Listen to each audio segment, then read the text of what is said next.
Thursday on Daily Delivery. Michael Rand here. Glad to be back for another day and hope everyone's having a great day out there today. Can't be too many people having a better day than Tim Connelly, Timberwolves president of basketball operations. Had quite a night at the draft on Wednesday. Get to that in just a minute. Some Twin stuff at the end of the show. Good win for them last night and a big debut for them today. Their top pitching prospect will make his major league debut. Jeff Day and Nyla Jean Myers will join me here in a little bit as well to talk gymnastics. U.S. Olympic trials going on this week at Target Center. The men begin competition tonight. Women on Friday, then the men again on Saturday, and the women again on Sunday. Should just be a tremendous 4 days of competition, tremendous 4 days to be in downtown Minneapolis, checking out everything. There's some free stuff going on as well.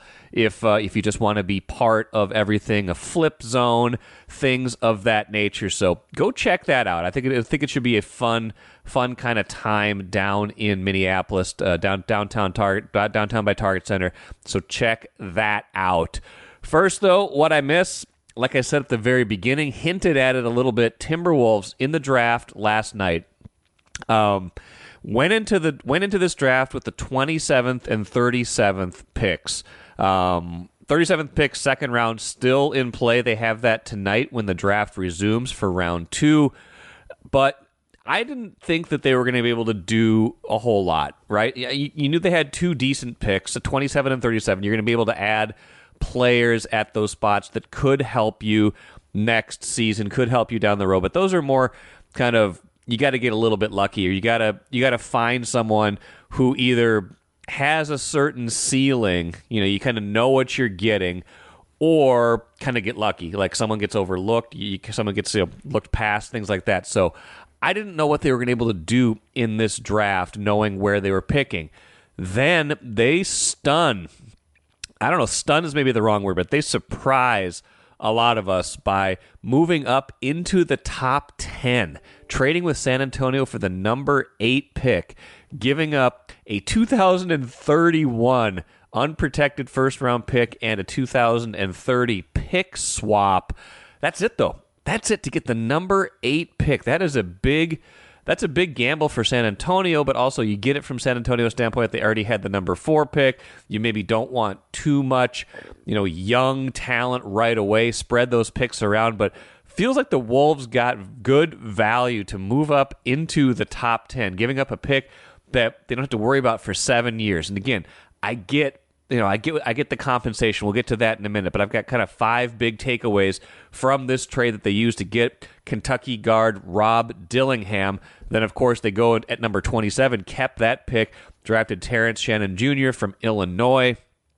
Just a home run of a first round for the Timberwolves. It's a big swing. That's the first thing I want to say. It is a big swing to trade that pick. Obviously, you've already given up a lot of draft compensation from the Rudy Gobert trade, so you don't have your picks in 25, 27, 29, or 31, and you've got a couple pick swaps in there too, 26 and 30, I believe. So 6 of the next 7 drafts, you've either given up your first-round pick or you're going to have the lower of the picks from those 2 teams because they can opt to swap their first-round pick with you. That's it. It's not like they're completely bereft of first-round picks. They've got 3 in the next, 6 years, things like that. So they're gonna have some options in there.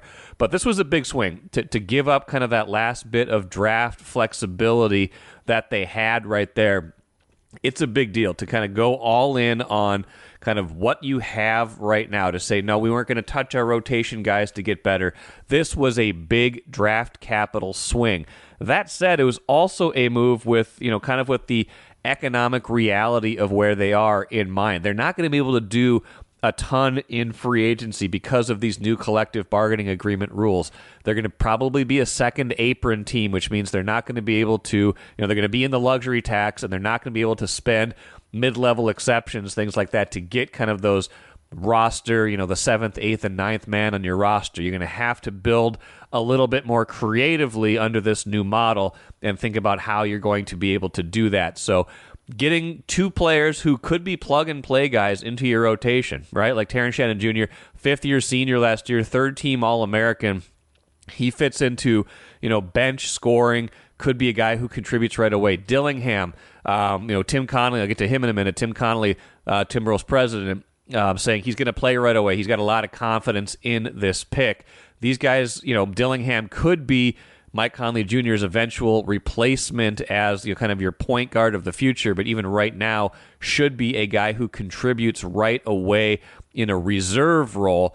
So it's kind of the reality, right? You can't go out and get maybe a free agent backup point guard right now. You might not be able to go get a versatile wing in free agency. Maybe you have to build through the draft, but if you can find guys who, kind of fit two different molds. Shannon, of course, being more of a plug-and-play right-away kind of guy. Dillingham, even though he's young, sounds like he's going to play right away, but he's kind of a little bit more, got a little bit more of a ceiling because he's only 19 at the time right now. So plug-and-play guys, but also guys you can build around. That kind of builds out your roster for the future when you have less flexibility. Now, like I said, I don't think I've heard Tim Connelly quite so excited in a while. He's usually fairly muted, tries to dial down expectations. Here was him talking about just a little bit of how the night unfolded. Dillingham's explosiveness and his playmaking, I think he's a heck of a playmaker, and his ability to play both on and off the ball. Kentucky this year it's hard to replicate that skill set.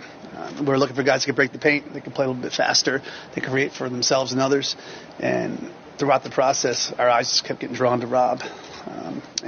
We were calling all around, see if we could get something done. We weren't too optimistic when the night started, and we were lucky enough to obtain a pick, and we get a kid that we think can really help us. It's San Antonio, and those guys are really, really bright. So sometimes you want to spread the picks out. You don't want to have too many picks at once. So I think it's a win-win trade.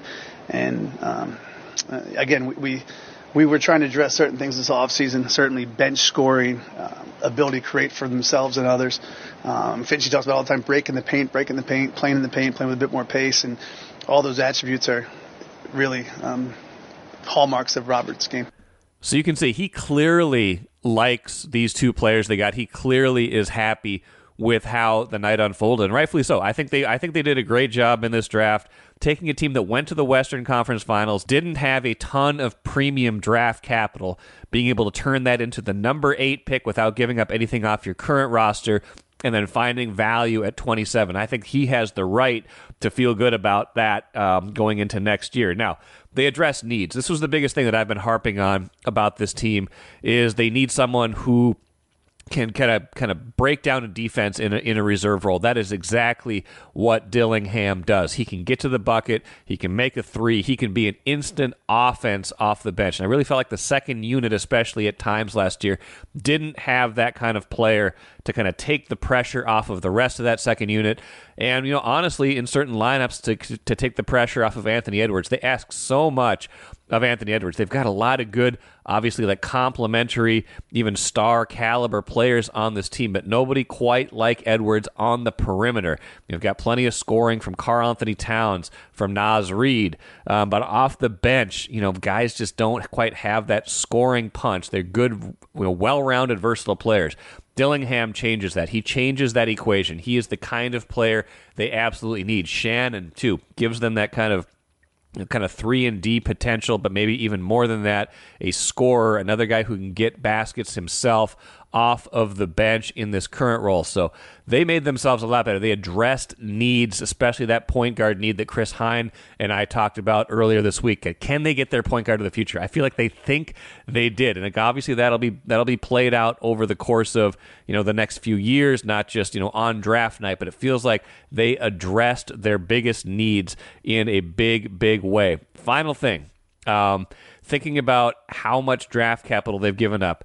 You got to play for now. I know that they've kind of gave up a lot, but you have to worry about the future later when you are a team in the Wolves' position. If they feel good enough about their roster that they feel like they have this kind of 3 to 5 year window to compete in a big way, then you have to make those big swing kind of all-in moves to help kind of finish out your roster. And I feel like they did that. There are ways out of the box down the road. You don't want to think about them right now, but there are trades you can make eventually that will recoup all those draft picks, help you start over if you need to. You don't have to think about that right now, though. What you're playing for is the next half decade, and you've got a whole bunch of under 25 talent on this team right now. Just added 2 more pieces to that on Wednesday night, and we'll see. Maybe they'll add another one on Thursday in the second round as well. I'm Nyla Jean Myers, Senior Assistant Sports Editor at the Star Tribune. Thank you for listening to Strip Sports Daily Delivery. This work is made possible by our Star Tribune subscribers. For unlimited access to the articles mentioned in this podcast and our coverage of Minnesota sports from pros to preps, go to startribune.com/subscribe. I want to talk gymnastics today, and because the U.S. Olympic trials are such a big deal, we have not just one, but 2 guests from the Star Tribune. Nyla Jean Myers, who you might have heard promoed several times lately because we've been running that promo back a little bit more. Lead assistant editor at the Star Tribune in the sports department, and Jeff Day, multi-platform editor, who he's been on a bunch of times talking Wolves, Gophers gymnastics. We talk about a lot of stuff, Jeff. Whenever Jeff writes something big, we have Jeff on the show. Both of these fine people, Jeff and Nyla, are involved in our gymnastics coverage Thursday through Sunday, but really for a long time here, we've been kind of getting ready for the U.S. Olympic trials. How are you guys doing? Excited that they're here, finally. Yeah. That's how it is with most big events, right? Like we plan and wait, and then they're finally here. And it comes on fast. It's like all that planning and preparation. I think it's the same for the city as it is for a newspaper. It's like you're waiting for it to get here, and then the coverage explodes. And it's been nice to be a part of it. Nyla's done a great job of kind of shepherding all of this because it's an enormous event to try to wrap your hands around. I was sitting in Target Center this morning. It's empty while some of the men's gymnasts were practicing. And I thought, I'm actually watching gymnasts compete. And that's kind of lovely. And this place is going to be full for the, starting tomorrow, and it's going to be very different. And you could have been watching gymnasts compete at Convention Center these last few days too, in the other disciplines that are in town, because we're Gymnastic City, USA now. I don't know if you heard the news, Mike, but this is Gymnastic City, USA. I've heard, and Jeff has written some about that already, not just like what's coming, but just how big of a deal gymnastics is in Minnesota. I hope everybody knows Suni Lee's story, but it goes far beyond that. I mean, even my own daughter, she's 10, she is like big into gymnastics now. Like everybody, we are a gymnastics crazy state, and we're pretty good at it too. I think the biggest thing that I've learned is how much of a differentiation there is in the levels of gymnastics. I think gymnastics is one of these Olympic sports that everybody zeroes in on once every 4 years. And so you look at these extremely high level athletes that we're going to see here, and it feels like that's the apex of gymnastics. But these are the most minuscule top level performers on earth, period. A lot of people told me that the U.S. Olympic trials in many ways are as difficult as the Olympics themselves because the competition is so incredibly high within the United States. And Minnesota has a special place in that because we had Suni, we had Grace McCollum, and we had Shane Wiskus in 2021, the 2020 Tokyo Games that were delayed a year by COVID. And there's a really robust club culture here in the state. But I just think it's amazing to learn about this elite level of gymnasts. It's what it's really called. That's what the level is that these Olympians are competing at. And so like when your daughter's training in gymnastics, she's probably at whatever level she might be at, 2, 3, 4, 5, whatever that is. But the people that you're going to see at these trials, the athletes you're going to see are the very tip of the spear of talent in gymnastics. And I think that kind of muddies the water in a way. I've been doing some Gopher gymnastics reporting alongside of U.S. trials reporting. And I was talking to one of their coaches over there, and I was like, explain the difference to me between these two things, because the Gophers are like a top 10 college gymnastics program with all Americans and incredibly talented people, but they're not Olympians. And they were saying, think of these gymnasts as being among the top 1% in the United States. I'm talking about the Gophers. Yeah. The Olympians are the thinnest thread atop that 1%. And so that's what's so exciting about this. It's why people get so, I think, enlivened by it, because you're just seeing the highest level. And John Roethlisberger, who, was an Olympian and a Minnesotan, told me there's something about the trials. These athletes have worked these last 3.5, 4 years to get to this moment. You walk up, you stand in front of a judge, and you begin your performance, and all of that effort is distilled down to this very, very intense moment. Yeah, and Jordan Childs, who was an Olympian in Tokyo, and one of the top women gymnasts in the country, was talking today about how trials are the most important meet that are the most important meet and the most difficult meet. She mentioned, like, with USA track and also USA swimming, making the US team is sort of this intense high pressure, because you have to be, for a woman, you have to be 4 for 4 in your routines twice on day 1 and day 2, and you need to be your best. And she says, I'm saying, as an Olympian, I've been to the Olympics, and the trials were like this other thing. And it is because it is so deep. This team is so deep. The women's team, this is the best team in the world. We have the greatest gymnast of all time, who is still on that team. Even today they were sort of talking about how they are mostly competing against themselves. Not that there aren't great teams in the world, but right now the U.S. women are so deep and so strong and so dominant that just making this team is going to be very hard, and a very hard decision for the people making that decision. Well, and the point you both just made too about how it comes down to this 1 or 2 performances, where you get a lot of other sports where you get, basketball, you miss a shot, you're going to get 20 other shots. Like you fall in gymnastics, even if you've done it the right way 100 times in a row, if you do it wrong in this moment. And that's what makes it so wonderful to watch, because you know what's at stake, but also it puts an intense amount of pressure on these athletes who are, like Jeff said, like the tip of the very best, and can withstand that. But it's also it's just got to be such a pressure cooker to go through that, and such a wonderful relief and emotional release when you are able to come out on the other side of it. I was over at the convention center on Monday, and just by happenstance ran into a woman who has been with USA Gymnastics for 40 years, and in the last 2 years has been the coordinator for their therapy dog program. Okay. Then they have wellness rooms where they, after athletes compete, because in Minneapolis, what's happening in Minneapolis this week is obviously this very high level of Olympic trials, but what makes it such a unique event is the sprawl of it. The sheer number, 6,000 athletes is what has been reported are coming to this. It's like kind of, it's all ages, so it spans this great wide variety of athletes that are competing at these different levels here. But what she was saying is that pressure can be so high that they like to give athletes a space to, decompress, to find a way to release some of that energy, whether it's anxiety or whether it's excitement, whatever it might be. And I was just thinking about how this is a sport. All sports come with a certain mental pressure. There's no question about that. We see it year in, year out.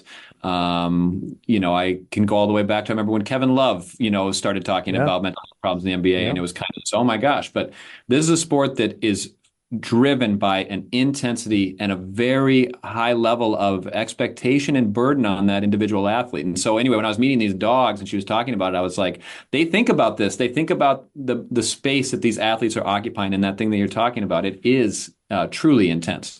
And the directors of the U.S. women's team, Alicia Quinn and Chelsea Memel, who are both former national team members, we're talking about how their experience, both making an Olympic team and not making an Olympic team, has influenced how they are going to deliver this news, how they're going to handle both the people who do make the team and the people who don't. And, USA Gymnastics also has like mental health, professionals for the people who don't make the team. And because they know the sort of intensity of all of this. And I think, and they're talking openly about, how not making the team can affect someone. And so that is very out in the open now. And of course, Simone Biles herself, Right. In the Olympics 3 years ago, had a mental health issue. I mean, and she got what is referred to as the twisties. Right. She was unable to twist her body during Olympic competition. Can you imagine No. what that would be like? And she is performing the most difficult and dangerous feats in women's gymnastics, and was unable to twist her body in a certain way, and she had to withdraw from the all-around competition, which allowed. I don't want to say allowed Suni Lee to win it. Simone was not there. She had to withdraw from a couple other events in which she would have been required to twist. She did come back and compete in beam, which was, when you think about it, just incredible that she was able to do it. And then she took a few years away from the sport. And the fact that Simone Biles is back, is competing again. She's going for another Olympics. It's at age 27. 25? I don't know, 25? No, she's older than that. Okay. Yeah. Okay. And it's, she's married. She has a life. She's accomplished so much already as a gymnast, and she still decided to come back. She's still the best. She's still performing the hardest routines. And her coach today was talking about how she is laughing and she is joyful and she is smiling, and that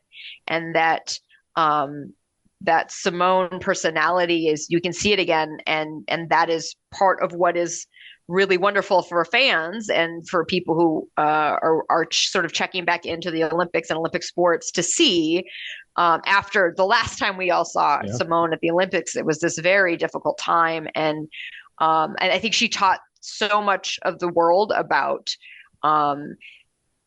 the things that can go on for athletes, even the best athletes. And she was very open about what was going on. And that, I think, that's her paying it forward to the people who come after her, that it's okay to talk about this stuff and it's okay to go through it on this huge stage. And then she's back, and people here in Minneapolis are going to get to see her compete, which I think 3 years ago, we thought we would not see Simone Biles compete again on an international level. And so this is very cool. And she is honestly odds on favorite to win at trials. And seems, even if she doesn't, she seems a lock to make the Olympic team, which would be her third.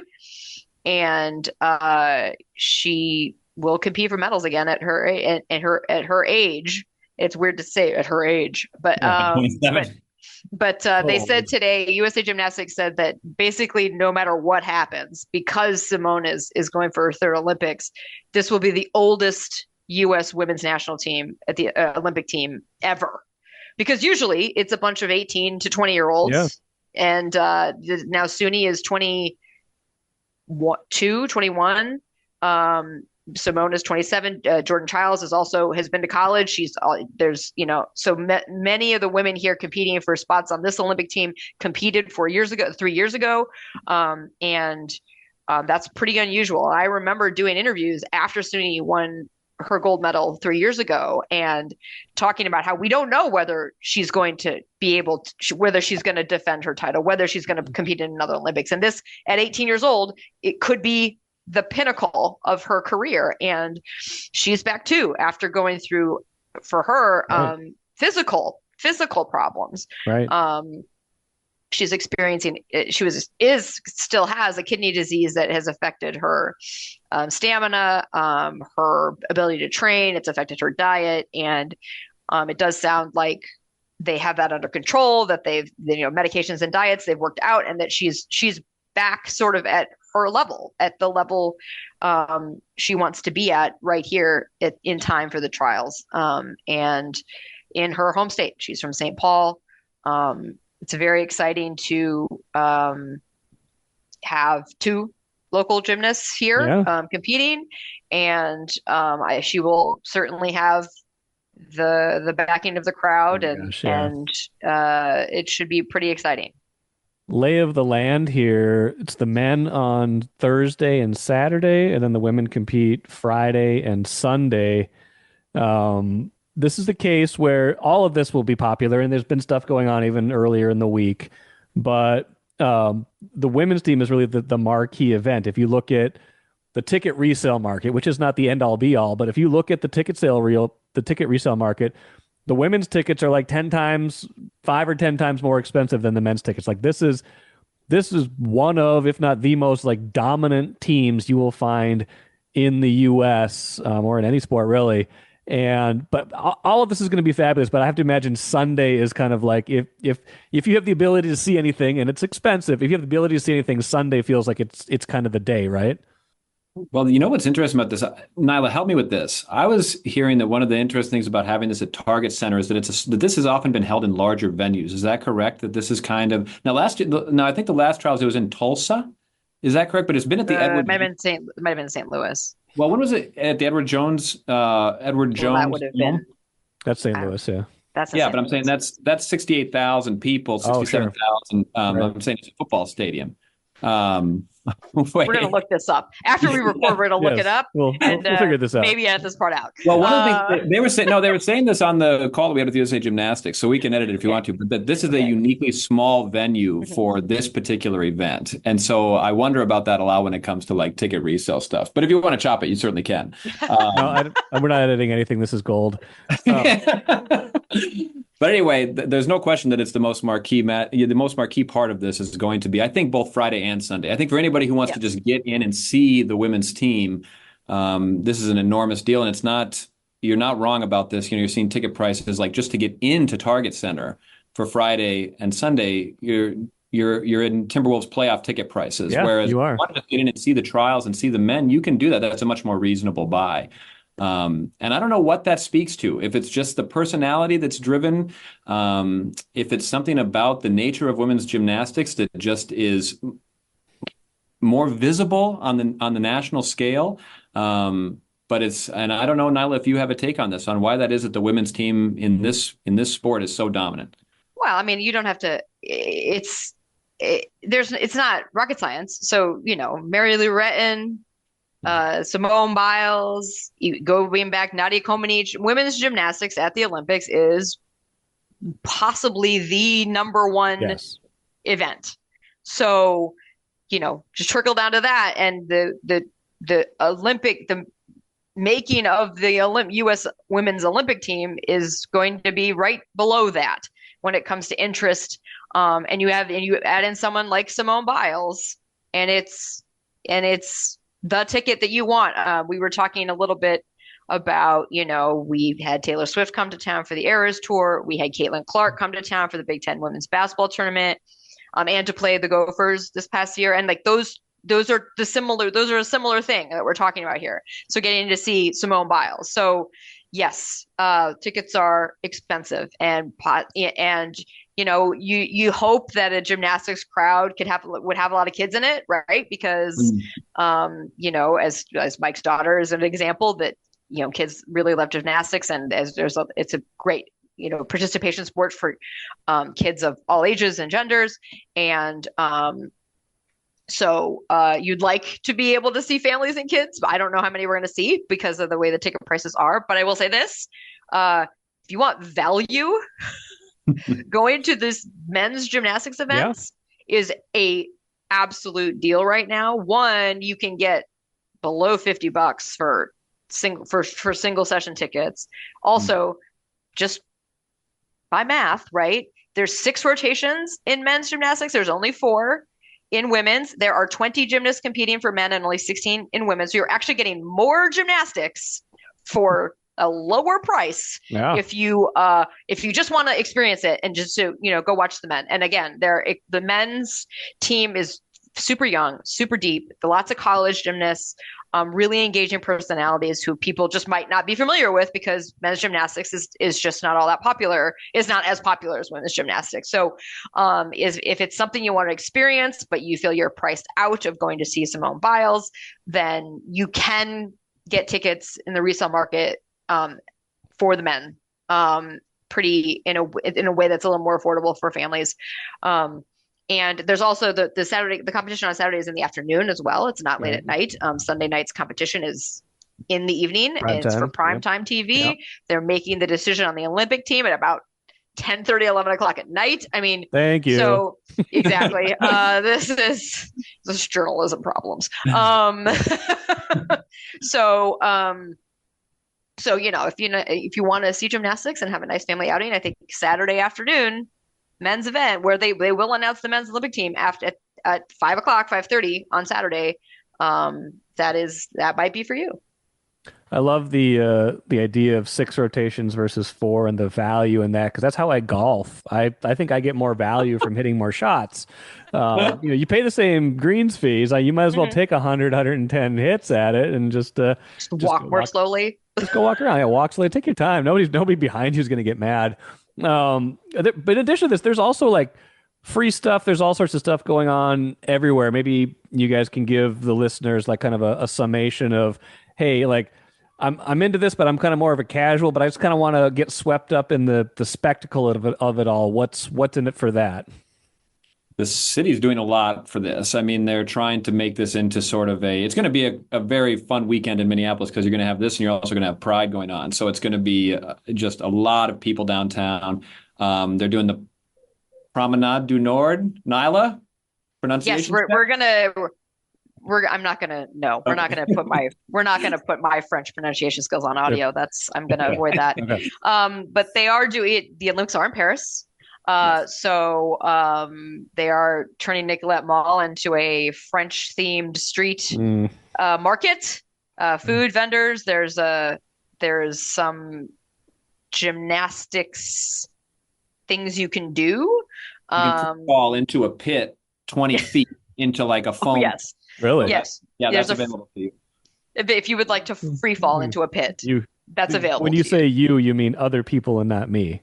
Yeah. Other Okay. Yes. Other people. Okay, got it. You, the royal the you. royal you. Okay. Yeah. Good food. There's some.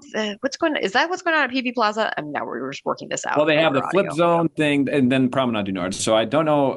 And I think they were saying that they're going to have televisions that are going to be broadcasting the event as well. So like if you're down there and you're not in the arena, you can still watch. I don't know if that will be quite to the scale that it was when the Timberwolves were hosting watch parties, but at the very least, it's like there will be ways to follow the event while it's happening. And that goes back to like, I think for, again, this is a large scale event that's spanning, I think, 9 total days. The epicenter of it is these final 4 days, but it's why the city pushed so hard to land this. It's like this is about drawing people, whether they're traveling here for the event itself, whether they're the athletes, the families, the friends, or whether it's trying to get, the citizens of Minnesota to go down and participate. It's a massive undertaking by the state and the city. And even, Amy Klobuchar was talking about how she's the Olympic co-chair in the United States Senate. It's like all of this stuff matters. They think it's a way to, again, continue this little streak that I think, Minneapolis has been on since, what do we go back to? Maybe that Final Four Super Bowl combo. Final Four was what, 2019? Men's Final Four? Yeah. So where they've just been trying to showcase that they can host and put on these events. And this is a much larger magnitude of just scale. Number of days, number of athletes. And I think the attention, when you guys were talking about Simone Biles, my brain, I can't help it. I just can't help but think about who is like her. She's just one of these athletes where my mind went to people like Roger Federer, Serena Williams, or I don't know, I was thinking about just national iconic people who have dominated their sport for so long. It's like Tom Brady or something, where she's doing something that we haven't seen before at this age and at this level. It just makes for such a phenomenal, phenomenal story. Yeah, it By does. the way, I did look it up. The Good. trials in St. Louis were at the Dome, formerly known as the Edward Jones Yes. Dome. So So- Jeff was correct. No edits required. Did they like cap things? Like you can't see gymnastics from like the corners. yeah. Like they must have like kind of done what they do when they have like a Final Four. Kind of Or like, put the tarps up or But- whatever. but you can probably still fit 25 or 30,000 in there as opposed to a Target Center where you can hold 18 or 20. I'm just saying, when I saw the resale prices for this, I just was kind of blown away. I mean, the demand is clearly extremely high. And it's sold out, And so anyway, it's just, I'm so curious to see what it's going to be like downtown, what the scene's going to be like. And I think we all know certain sports crowds, but I don't know who in Minnesota is very familiar with the United States gymnastics crowd and what the vibe's going to be, and kind of, I think it's just going to be a thrilling weekend. Or who's actually experienced a gymnastics meet in person. Because when you watch gymnastics on television, I think you understand that things are going on at the same time. But when you are actually watching a meet in person, this idea that all of these things are happening at the same time, there's someone over here on the beam, and there's someone over here on the floor, and there's someone on the vault, that's, you have to, it's like, where do I look? Where do I look?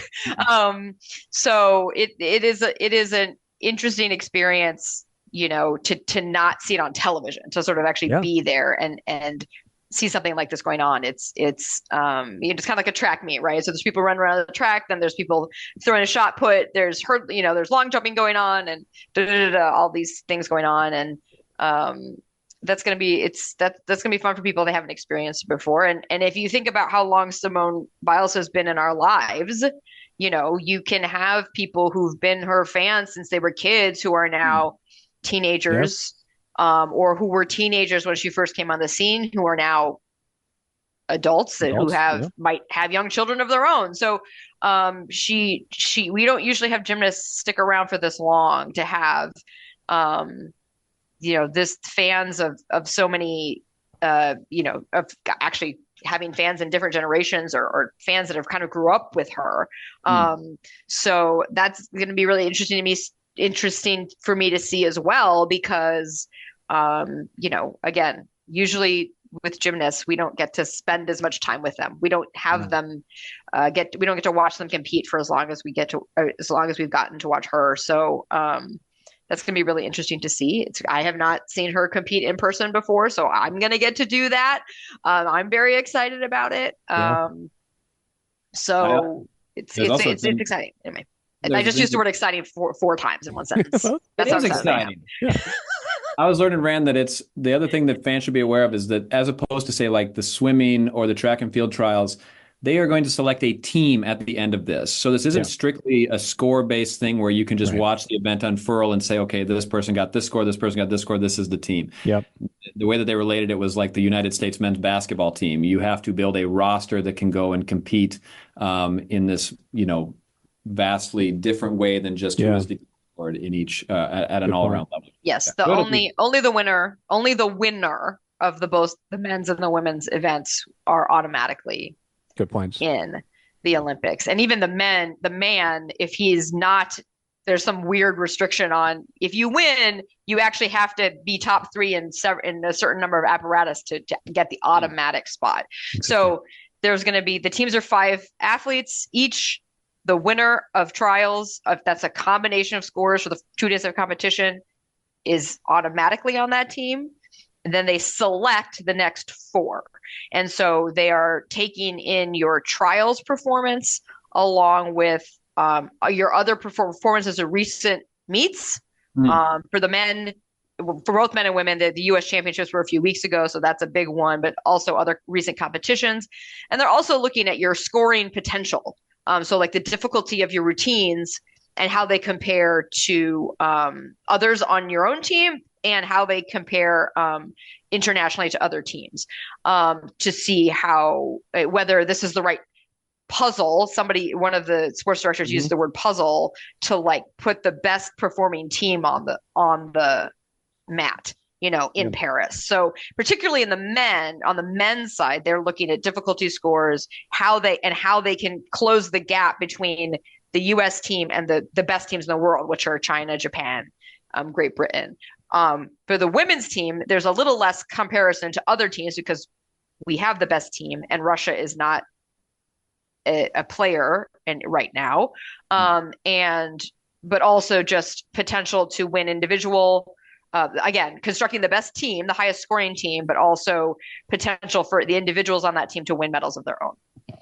And, even Suni Lee's coach talked about how they're focusing on beam and bars, her 2 best events, and doing great at those, and just like really excelling those 2, and then like being solid on the other 2 so that she can demonstrate that she's got the all around skills to be part of that team, but also to medal in these 2 events. So, so it's an interesting, it's not just what happens this weekend in Minneapolis. It's other things. It's other things are in play by a committee, but they only have something like 20 minutes after competition ends to submit the names for the teams, which is, sort of wild to think about. But they do have a formula. They do have a computer program that's helping them. They obviously have been keeping notes and keeping track and updating. They have been working on this for weeks now. But they were both, the sporting directors on both sides were like, "Yep, 20 minutes." And I got 20 minutes to decide who the Olympic team is. And it almost feels like Survivor or some sort of like game show element there. Just let AI do it. The AI can do it. Yeah. Well, everything that happens, we will have it covered. Nyla, you are like spearheading the coverage. I've imagined it's going to be 4 intense days for us too, but I'm sure you're in a way, events like this just kind of bring out the best in what we do at the Star Tribune, but also they produce this kind of adrenaline. The big events are fun like this. Yeah, they're just fun. That's the baseline of it. They're fun, and to be part of them and to get to witness them, you have to remember that they're long days. They're many days in a row, and it might feel pretty intense when we're in it. Not to compare what we're doing to what the athletes are doing, because it's not the same. But I'm grateful. I appreciate the opportunity to have this here and to be able to sit in the Target Center and watch these athletes compete for a spot in the Olympics. Should be great. Jeff Day, Nyla Myers, appreciate it. Hope everybody enjoyed that. Go check it out if you get a chance, and we'll talk to you guys later. Thanks, Mike. Thank you. Great stuff from Nyla and Jeff. Appreciate both of them joining me. A little interesting. We don't usually do that. We don't usually have 2 guests at the same time, but I thought that was a good rapport. It was a good kind of mix there. Both of them brought different perspectives, so I hope you appreciated that and are excited for gymnastics down at Target Center. 4 straight days. This is a huge deal. Like we talked about, this is a huge deal. These will be the Olympians. You will be watching Olympians who will be competing next month in Paris at Target Center. In just a few weeks later, they'll be in Paris. So a big deal. Go downtown, be a part of it, check it out, even if you're not inside Target Center, and experience what this is all about. Speaking of experiencing what this is all about, let us finish with the cooler. David Festa from the Twins making his Major League debut today against the Diamondbacks in Arizona. They have decided to call up their top pitching prospect to replace Chris Paddock's turn in the rotation. We will see how Festa does. This is a big deal for them because this is a guy who they've been, drafted, developed. They need to have some of these guys hit. They've had a lot of, draft and develop guys that have developed arm troubles, that have kind of stalled out at a certain point in the minor leagues. Derek Falvey came to the Twins 8 years ago almost with the reputation for having this pitching program. They've acquired good pitchers during that time. They've built out good rotations, but mostly they've done that with trades and, sometimes free agency, but mostly trades. Joe Ryan came over in a trade. I know they've developed him in the last few years. Pablo Lopez came over in a trade. So you're talking about homegrown guys now, guys that they could maybe slot into the top 3 part of their rotation eventually. David Festa is their hope for that right now. He doesn't have to be everything to everyone right now, but this is important for them. This is important that he pitches well, and the start of that journey begins today against Arizona. Coming off a good win, by the way, 8-3 yesterday. They pounded out a bunch of hits. A lot of guys contributed, kind of felt good about themselves after maybe a frustrating loss the day before, the 5-4 loss, a bunch of frustrating losses lately, a bunch of one-run losses. So we will see if they can keep the bats going, give Festa some help today, and try to make him feel comfortable in that debut. That will do it for me today. Probably a little bit more Wolves talk coming off the second round on Friday's show. Bonus episode coming your way probably later today. Couple of interviews from Tuesday's All Metro Sports Awards at the Star Tribune, including one with Luca Garza that was really fun. So stick around for that, I think, later today. Tomorrow's show, like I said, a little bit of Wolves talk, but mostly Wild as we set up the NHL draft with Sarah McClellan in addition to the rest of the Wild's off-season. So that'll be Friday's show. Lots of stuff coming up. Until then, I'm Michael Rand. We'll talk to you later.